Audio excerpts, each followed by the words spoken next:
राजनीति में कभी कभी कोई पुराना जिन यूं सामने आ जाता है कि उस पर चर्चा खूब होने लगती है। ऐसा ही कुछ हुआ है मध्य प्रदेश से जुड़ी हुई सियासत को लेकर। आपको एक बहुत अहम जानकारी देने जा रहे हैं कि आखिर क्यों एमपी की सियासत की बात एक बार फिर निकल पड़ी है और कांग्रेस को भी अपने नेताओं को हिदायत देनी पड़ी है। मध्य प्रदेश में बीते 22 साल में अगर 15 महीनों को आप निकाल दें तो राज्य में तो बीजेपी का ही वर्चस्व देखने को मिला है। और आलम यह रहा कि 2018 में जब कांग्रेस ने लंबे समय के बाद एमपी की सत्ता में वापसी की तो उसके और बीजेपी के बीच सीटों का अंतर सिर्फ इतना ही था कि किसी एक बड़े नेता का पार्टी से अलग होना पूरी सरकार के गिरने का कारण बन जाता है। हुआ कुछ ऐसा कि 2020 में ज्योतिरादित्य सिंधिया ने जैसे ही कांग्रेस में बगावत का बिगुल फूंका, कांग्रेस की सरकार महज 1 साल से कुछ समय ज्यादा बिताकर सत्ता से फारिग हो गई। अब मजेदार बात यह है कि इस घटना को लगभग 5 साल बीत चुके हैं, लेकिन ये जिन बाहर आ गया है। जी हाँ, कांग्रेस के अंदर खाने में अब भी सरकार जाने का दर्द बाकी है। हाल ही में ये दर्द उभर कर सार्वजनिक तौर पर बाहर आ गया जब एक न्यूज पोर्टल को दिए इंटरव्यू में कांग्रेस के नेता दिग्विजय सिंह ने ये कह दिया कि सिंधिया कांग्रेस को छोड़कर बीजेपी में इसलिए शामिल हो गए क्योंकि मुख्यमंत्री कमलनाथ ने उनकी दी हुई विश लिस्ट पर काम नहीं किया। इससे पहले कि कांग्रेस इन खुलासों को लेकर कुछ कह पाती, कमलनाथ ने कहा कि पुरानी बातें उखाड़ने का कोई फायदा नहीं है। हालांकि उन्होंने अपनी इस टिप्पणी में तंज भी कसा। दिग्विजय सिंह ने इंटरव्यू में क्या कहा, पहले ये जान लीजिए, फिर आपको बताएंगे कि कमलनाथ और ज्योतिरादित्य सिंधिया ने इस पर क्या रिएक्ट किया है। तो दिग्विजय सिंह ने एक इंटरव्यू के दौरान कहा कि 2020 की शुरुआत में कमलनाथ और ज्योतिरादित्य सिंधिया के बीच कुछ मतभेद हो गए थे। ये मतभेद विचारधारा के स्तर पर नहीं थे बल्कि व्यक्तिगत थे।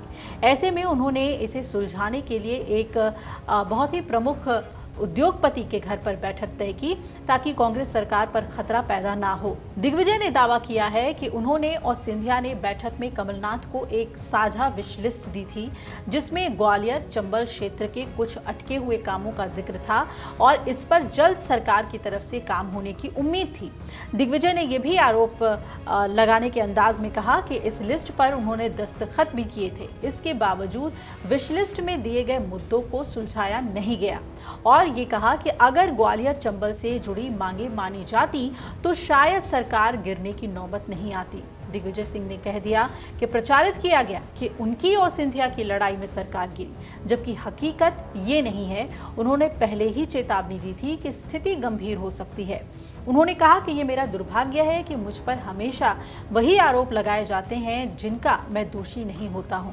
दिग्विजय सिंह ने यह भी कहा कि ऐसा नहीं है कि मैंने ये कहा था कि इससे कोई खतरा नहीं होगा। मैंने चेतावनी दी थी कि एमपी में कांग्रेस सरकार गिर सकती है और अगर सिंधिया के मुद्दों को सुलझा लिया जाता तो शायद सरकार न गिरती। हालांकि उन्होंने ये भी कहा कि उन्हें उम्मीद नहीं थी कि सिंधिया कांग्रेस छोड़कर बीजेपी में शामिल हो जाएंगे। इस पूरे वाकये पर मध्य प्रदेश के पूर्व मुख्यमंत्री कमलनाथ ने भी प्रतिक्रिया दी और उन्होंने ट्विटर पे पोस्ट किया। लिखते हैं, मध्य प्रदेश में 2020 में मेरे नेतृत्व वाली सरकार यानी कांग्रेस सरकार के गिरने को लेकर हाल ही में कुछ बयानबाजी की गई है। मैं सिर्फ इतना कहना चाहता हूं कि पुरानी बातें उखाड़ने से कोई फायदा नहीं, लेकिन ये सच है कि व्यक्तिगत महत्वाकांक्षा के अलावा ज्योतिरादित्य सिंधिया को ये लगता था कि सरकार दिग्विजय सिंह चला रहे हैं। इसी नाराजगी में उन्होंने कांग्रेस के विधायकों को तोड़ा और हमारी सरकार गिरा दी। केंद्रीय संचार मंत्री ज्योतिरादित्य सिंधिया से मध्य प्रदेश के गुना में जब इस विवाद को लेकर पत्रकारों ने सवाल पूछ दिया तो उन्होंने इसे एक पुराना मुद्दा बताते हुए कहा कि मैं पुरानी चीजों पर बयानबाजी नहीं करूंगा।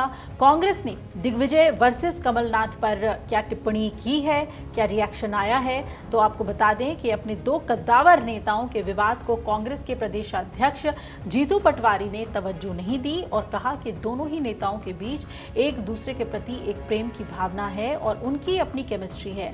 वो जानते हैं कि लोगों को कैसे चर्चा के लिए मुद्दे दिए जाएं। भाजपा नेताओं ने कांग्रेस की अंदरूनी बयानबाजी पर जमकर तंज कसा। प्रदेश सरकार के मंत्री विश्वास सारंग ने कहा कि गुट और गिरोह में बटी कांग्रेस की स्थिति दिन ब दिन बद से बदतर होती जा रही है और मंत्री सारंग ने पूर्व सीएम कमलनाथ की सोशल मीडिया पोस्ट पर प्रतिक्रिया देते हुए कांग्रेस में गुटबाजी और अविश्वास चरम पर है ये कहा। कमलनाथ सरकार के समय ही ये सवाल उठता था कि वास्तव में सरकार कौन चला रहा है। आज खुद कमलनाथ के बयान से ये बात साफ हो रही है। ये भी कहा जा रहा है बीजेपी की तरफ से कि आज कांग्रेस के भीतर गुटबाजी और कलह चरम पर है और इसका सबसे बड़ा कारण फिर वही चेहरा है, दिग्विजय सिंह। उन्होंने कांग्रेस पर तंज कसते हुए कहा कि सत्ता में हो तो भी नकारा, विपक्ष में हो तो भी नकारा। जनता का विश्वास केवल बीजेपी की सेवा, सुशासन और विकास की नीति पर है। अब आपको याद दिला दें कि 2020 में कुछ मुद्दों पर कमलनाथ और सिंधिया के बीच तनाव की स्थिति थी। हालांकि सरकार गिरने से जुड़ा पूरा खेल होली के पास शुरू हुआ था और इस तरह मध्य प्रदेश में 2018 के विधानसभा चुनाव में 230 में से 114 सीटें पाने वाली कांग्रेस 22 विधायकों के इस्तीफे के बाद 92 सीटों पर सिमट गई और चूंकि विधायकों के इस्तीफे के बाद विधानसभा में सदस्यों की संख्या 208 थी, इसलिए बहुमत का आंकड़ा 105 पर आ गया था।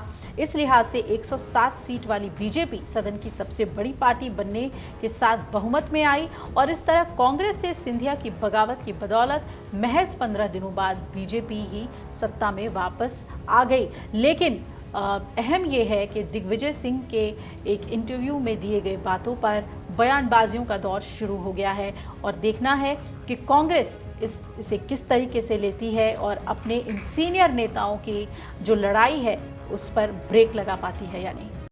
अगर आप ये वीडियो YouTube पर देख रहे हैं तो हमारे चैनल को सब्सक्राइब कर बेल आइकन दबाएं और Facebook पर देख रहे हैं तो हमारे पेज को लाइक करें।